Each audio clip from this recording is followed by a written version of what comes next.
Nous sommes le jour de l'oral du BTS Assurance pour passer l'épreuve accueil en situation de sinistre. Vous êtes face au jury. Ce jury est composé d'informateurs et d'un professionnel du secteur de l'assurance. L'un des deux joue le rôle du client.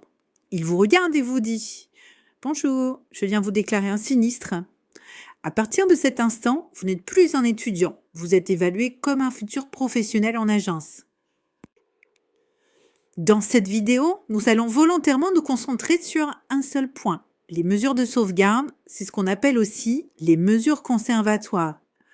Nous ne parlerons ni des garanties, ni de l'indemnisation. Nous travaillerons uniquement sur réflexe professionnel parce que c'est un élément déterminant dans l'évaluation. Après un sinistre, l'assuré a une obligation. Il doit éviter l'aggravation des dommages et préserver les intérêts de l'assureur. Et c'est à vous, lors de l'entretien, de vérifier que cela a été fait.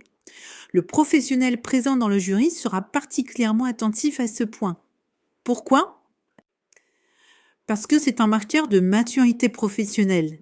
Prenons un premier exemple. Un client vous déclare un sinistre après une tempête. Votre réflexe doit être immédiat. Vous devez lui demander si la toiture a été protégée, si une bâche a été installée pour éviter les infiltrations d'eau et si les ouvertures ont été sécurisées. L'objectif est simple, éviter que les dégâts ne s'aggravent. À l'oral, vous pouvez formuler cela de manière très naturelle. Par exemple, en disant « Avez-vous pris des dispositions pour éviter que les dommages ne s'aggravent ?» Cette question montre que vous raisonnez déjà comme un gestionnaire. Prenons maintenant le cas d'un vol. Après un cambriolage, la priorité est la sécurisation du logement.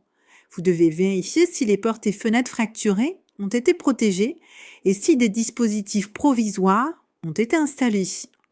Dans certaines situations, une surveillance temporaire peut être nécessaire afin d'éviter un nouveau vol ou des actes de vandalisme.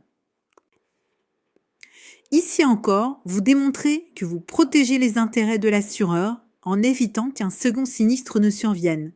Ce que le jury observe réellement, ce n'est pas votre capacité à réciter un cours, il évalue votre posture, votre logique de gestionnaire, votre compréhension des obligations de l'assuré et votre capacité à conseiller immédiatement. Les mesures de sauvegarde conservatoires sont un indicateur fort de compétence. Si vous souhaitez travailler l'épreuve écrite de gestion des sinistres, vous pouvez retrouver le manuel « La gestion des sinistres automobiles simplifié » sur Amazon. Vous y trouverez la méthode, les mécanismes d'indemnisation expliqués simplement, des exemples concrets et des exercices corrigés pour vous entraîner efficacement. Ce manuel est disponible sur Amazon.